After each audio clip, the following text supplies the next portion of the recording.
Здравствуйте, приветствую вас на моем канале. Меня зовут Нина. Сегодня у меня видео, как рассчитать цену вашего украшения или изделия.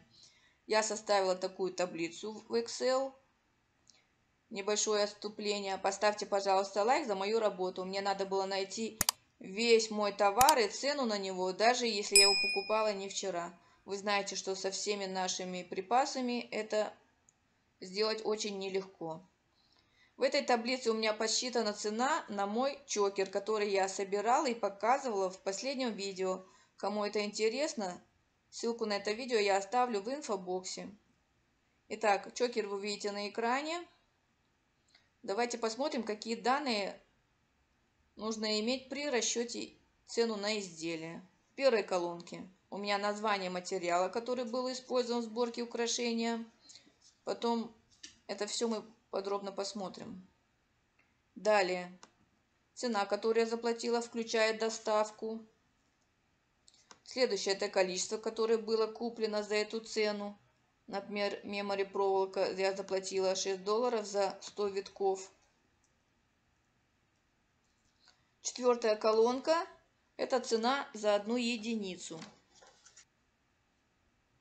Это все автоматом рассчитывает формула в Excel. Я не бухгалтер, сразу скажу, и формулу можно легко найти в интернете, если вы хотите сделать такую же таблицу в Excel. Далее количество материала, использованного при сборке чокера. И последнее – это цена за использованное количество материала. Теперь посмотрим подробнее. Итак, мемори проволока. Я заплатила $6 за 100 витков. Один виток мне, значит, стоил 0,06. В чокере я использовала 65 сантиметров. Цена, значит, будет 0,03. 0,04, если мы округлим. Далее каучуковый шнур, колпачки, бусины различные, бисер, оникс. Теперь инструменты. В колонке «Инструменты» вы считаете не цену и количество, а его амортизацию. Вот. Для сборки украшений и ваших поделок вы используете свои инструменты, например, плоскогубцы, ножницы, иглы, спицы, там, молды, клей, UV-лампы, даже принтеры и фотоаппараты, швейную машинку. И все это когда-то ломается, выходит из строя. И чтобы потом вам не платить это все с вашего кармана, вы цену амортизации включаете в каждое ваше рукоделие. Так вы собираете деньги на следующие инструменты. Например, у меня плоскогубцы выходят из строя после сборки 100 украшений. Это, например, зависит от качества оборудования и инструмента. Так вот, я цену инструмента, вот 4,28, я делю на 100. И вот эту маленькую цену я включаю в каждое изделие. Вот 0,04, видите? Вот. Каждое изделие. То же самое здесь. Например, плоскогубцы я заплатила 3,25 на 100. Вот это вот 0,03 я включаю в цену каждого моего изделия. Как же рассчитать амортизацию принтера? По сроку годности на него. Например, срок годности у принтера 2 года. Вот сколько изделий вы сделаете за 2 года?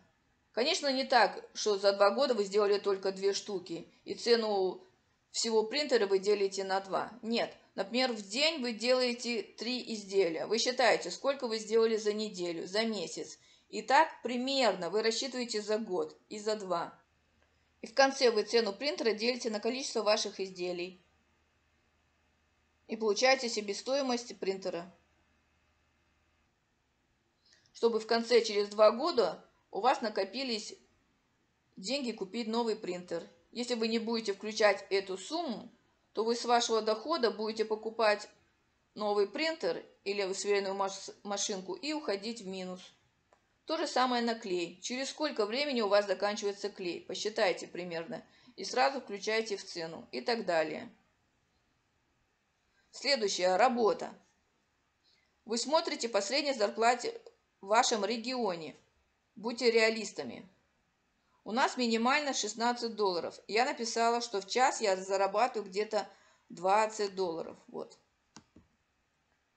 Работа у меня заняла 1 час. Сюда входит подбор дизайна, выбор бусин и сборка самого чокера. Конечно, если вы новичок и у вас уходит 5 часов, то будьте реалистами. Никто не купит у вас чокер. Вот, если я поменяю на 5. Вот, это только минимальное. $100 это только за работу, не включая материала. Это только себестоимость. Вот. Далее бизнес-карточка. При продаже каждого украшения я вкладываю мою карточку. Вот 1 штука. И также мешочек, органза. Мешочек точно так же. Когда я продаю украшения, я кладу украшения в мешочек плюс бизнес-карточка. Вот по 1 штуке все. Следующее.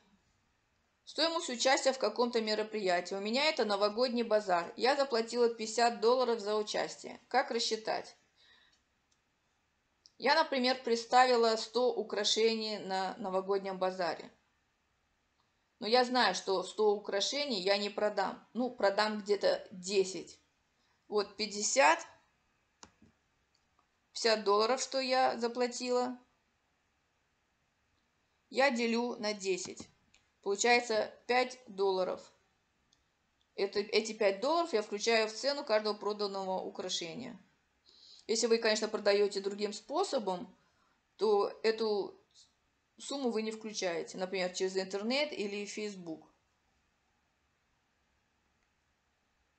Дальше этикетка. У меня к каждому украшению подвязана этикетка. Покупателю это удобно.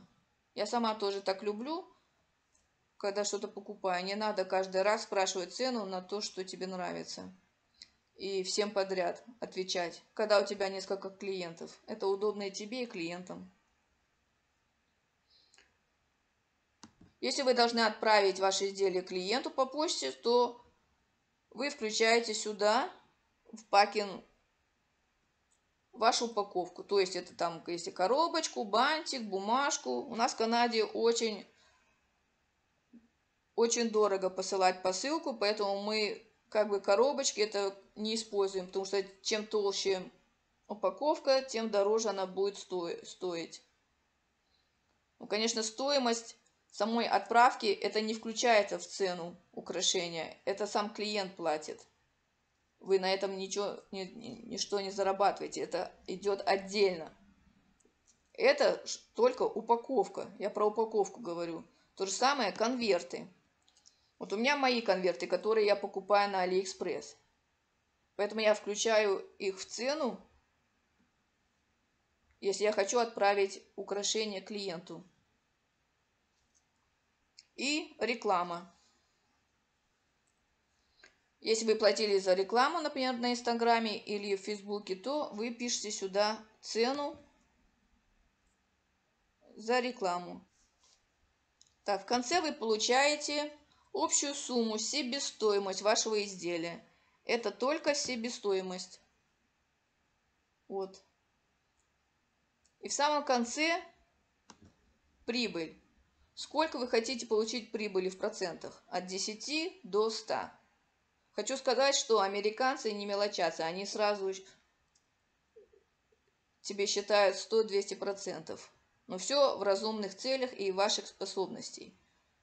У меня это 30%. Вот, 30% от этой суммы выходит $8.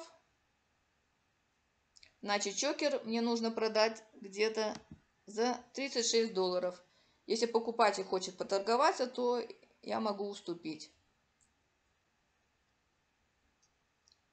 Ну вот, на сегодня все. Ставьте лайки за мою работу, пожалуйста. Пишите комментарии, подписывайтесь.